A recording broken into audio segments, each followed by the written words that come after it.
Join me once again in welcoming director Quark Henares and actor Royce Cabrera.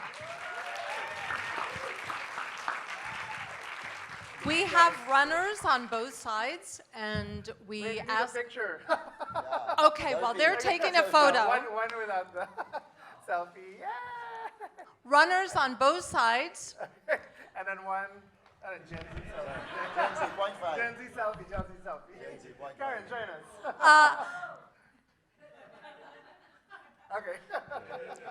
And please raise your hand, and they will give you pieces of paper and get your questions written so that we can collect those questions and I can read them up here, okay? So if you have a question, let them know.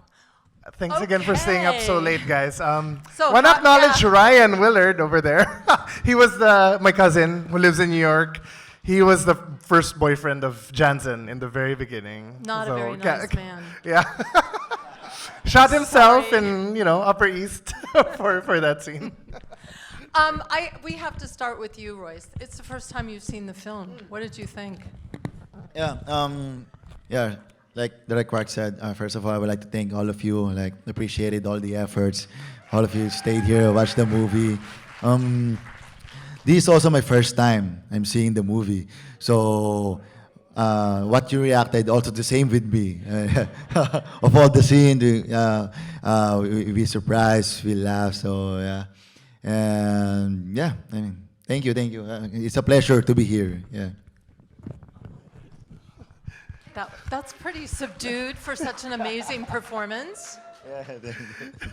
No, I during the shoot, he was telling me, I've never, because you've been acting a while, like 7 years or more. But he said, I've never been to a film festival. I've never seen any movie I've acted in, in another country. So I said, one day, dude, we're gonna bring you somewhere. Here you are. Yeah, so I was always saying one day, and now it's day one. So yeah, all right. Yeah, thank you. And it'll be one of many. Let me ask you this. Of course, it says at the end that it's inspired by actual events. Can you tell us real quickly about what actually happened? Quickly, during the pandemic, everybody was kind of trapped at home, and the only thing that we could really hang on to was chismis, which is Filipino for gossip, right? So every week there was the gossip of the week. The senator breaks protocol and goes into the maternity ward without a mask, etc. But the third week, I remember of the lockdown, I think I was watching Tiger King or something, but my phone was going off. Everybody was looking at this Twitter account. And so I was like, what is this? And I think I slept, that was already 2:30 a.m., but I just couldn't stop reading that Twitter story. And if you cut and paste it, it's actually 19 pages long. It was so long that she had to say, I'm going to, the thread ended, and then she's like, oh, I'm going to link you now to the next thread. So there's 4 different threads. And it was basically Jansen, the inspiration for Jansen, kind of telling her story. And the next day, I met with some of my colleagues, and I was like, we need to make this movie. But you're a cisgender male. Yes, I know. What made you think we need to make this movie? I know. No, well, I think there was something very. Well, number one is you could see, right, the thing about Duterte, and those were real events. The bathroom. In fact, one of the women interviewed, who really canceled Beanie in real life. The one who said, "I'm a marketing person." That happened to her in real life. So it's something that happens every day, I think, in the Philippines. And I think Philippines has a really weird relationship with the trans community, where they're the biggest comedians, they're the biggest so some of the biggest on-screen talent are trans, but at the same time there's so much I guess microaggressions, and of course Duterte pardoning. No one, the U.S. did not ask to pardon Joseph Pemberton. He killed Jennifer Laude, and no one asked for that. And Duterte just said, "I'm gonna pardon this Marine," etc., etc. So I think for the longest time, this thing had been happening, and this was not the first victim of Beanie. And she had been doing that, and apparently, like when we were making the film, like we had a lot of consultants. One of my producers was the trans man who was talking about canceling Beanie in the video, and then the director of the love scene also was EJ's manager, who's a trans activist. So we kept that was something that, like, okay, we need to bring out all these like microaggressions, a lot of these things that are like just under the surface, right? So. And Royce, do you remember this going on while it was happening? Or did you only hear about it after you came in for an audition? Yeah, I actually heard that his story. I read that on Twitter. It's been a long thread, right? And then as time goes by, Direct Quark asked me to audition for a certain movie. I don't know what movie it is. Just like he just gave me a certain scene and a certain line. And then after I get casted, they told me that we're gonna make this true story movie. And I was like, fuck, I read this. And it was wild, like that Beanie bitch. He was wild, was psychopath. So I was thrilled, I was excited, and I was thankful to the record that he trusted me for the role of Theo. And yeah, so here we are. But so you both are obviously big Beanie fans. Oh my goodness, so quick. And Beanie fans? No, you big Beanie fans. So No, we're you know, not. but when you were working on, obviously, when you were working on the script, though, you must have given a lot of thought to how you're going to portray that character. And I think we all agree that you found some way to make her slightly empathetic. And why did you do that? So for most of the screenwriting, most of the script writing period, we were very much in touch with Zhang, who is the inspiration for Jansen, and kind of like the whole story, like you know, like would Theo say this line? Throughout that time, Zhang was really very involved, but we couldn't find the person who inspired Beanie until 2 days before the shoot. And when we wrote Beanie, she was really more of a bully. She was more of an asshole. I mean, like an overt, like kind of like super, pushing Dennis around. Yeah, almost psychopathic. But when I met I can't say her name because she threatened to sue. When I met the real Beanie, basically, like she was just suddenly like the most charming person, like super self-deprecating, laughing at herself. She would call me Direct, which, as you see in the film, that's kind of like what they call a director, but she was a director, right? And then she's like, oh, who's playing me? Oh, that person's too pretty to play me. Like, and then I kind of like realized, holy shit, this is why she was able to convince everybody to join her, because she's just like this, like, you know, it's like she's playing a game almost. So we tweaked the character at the very last minute to kind of like, okay, this is why she's like a cult leader, because she's just like this impish, personality, right? Is she in jail now or anything? No, I mean it's very true. The very last the epilogue where I did ask, so what are you working on now? She's like, honestly, I never lost work. They just don't credit me. And also I have a wings business. And like, what? So random. But like, yeah, that's that's the truth of the matter, right? Like, we were debating whether we should put that in the epilogue, because it did seem like, wow, she got away with it. But then I guess basically that's saying the fight is not done, right? Like. And the character that EJ Jalarina plays so well is someone you also met, or yes? Yeah, so she was very involved, like, She was throughout, involved. like when she read the So script. Royce, you met her too? Which one? The character of Jason, Yeah, the real Jason. one? Yeah. We met him too, and yeah, it's kind of like that. It's the same. And as I saw her, it's just like kind of, she looks like a woman, like really, she looks like a woman. So I didn't know at first she was like a trans. So EJ portrayed well Jansen because it's like they act almost the same. And did you meet the character you played? Did you meet Dennis? I haven't, right? I haven't met Dennis. I haven't None met of us Dennis. have met Dennis. We tried reaching out through everybody, and Yeah. the mom was the one who got I back haven't to met- us. He's moved on. Please leave him alone. So All right, let's ask a few questions here. This was a very funny movie and a very stressful movie. While moving fluidly between the two, how did you choose when to do one or the other within the framework of the editing? yeah, that's a good question because actually when we wrote it, it was like Rashomon style where, yeah, originally at first it was Jansen, and then you would see her whole account, and then it would be Theo's, and then you end with. So Beanie actually doesn't really appear until the very last third, originally, and I think. We put it through this first cut lab, and some of the editor mentors were like, well, the audience is already so many steps ahead of you while watching because they know it's a catfishing. So you're gonna go through 30 minutes, but they already know the twist, right? So that's why it was such a difficult process recutting that.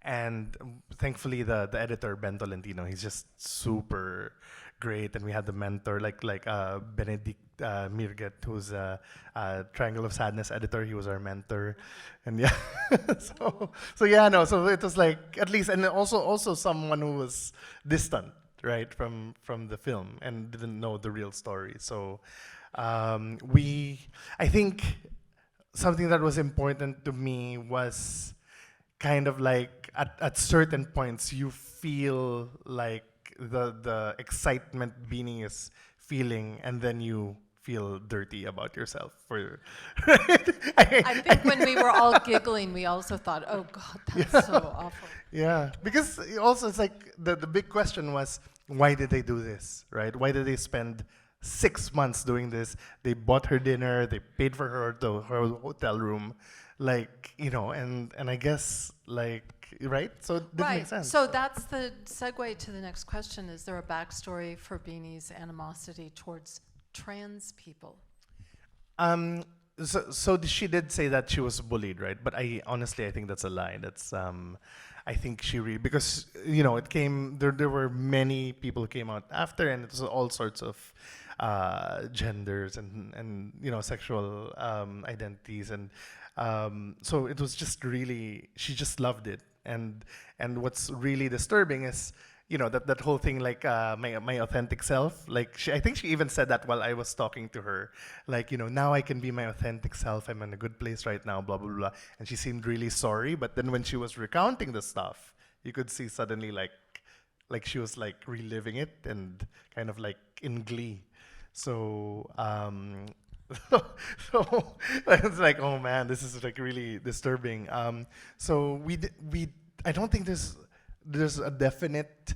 We're not saying she's like this because this happened, but I think definitely we're like, it could be this, and Okay. yeah. Could it also be this? Do you think Beanie's motivation was her own sexual attraction to trans women? It could be, yes, and it could also be her self-hatred, maybe, because like her own internal homophobia. I think that was something that a lot of people who knew her internalized homophobia. So yeah, it's So heavy. do you think Dennis was a victim?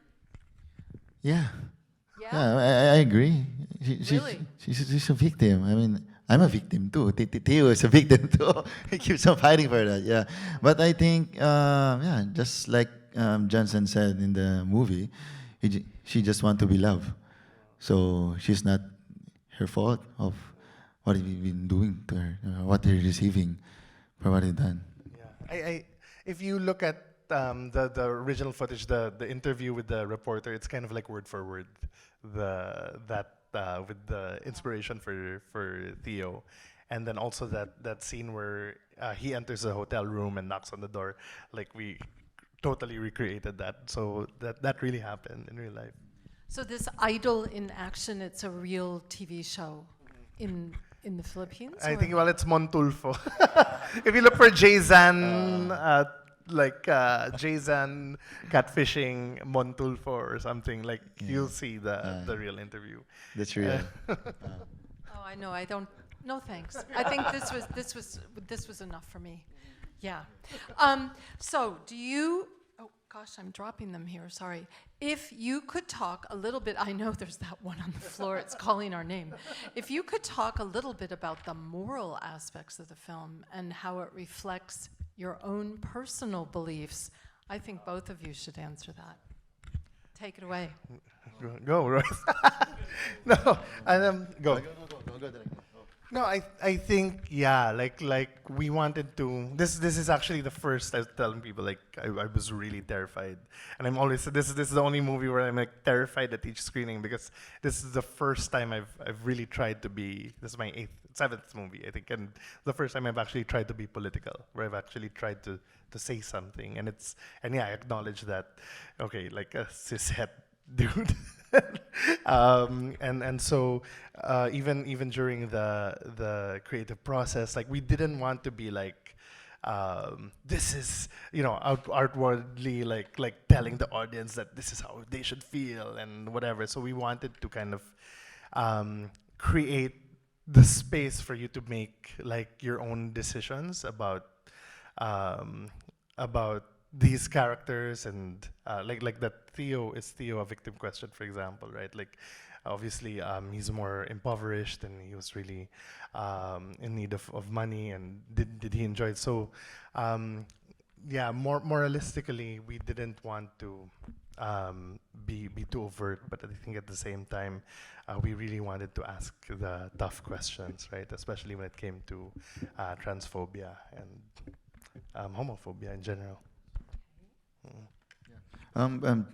For me, I mean, we can learn a lot from this movie. Like said, like Direk Quark said, this movie tackles a lot of topics, especially Johnson on the LGBT community thing, and then for Tios, like, I came from a like poverty and making his dream come true, and this Beanie psychopath like have money and playing the people, playing those stuff. So it's like this story tells us on how the system works, on how the real life, how how our people around us works. So it's like for me at the end.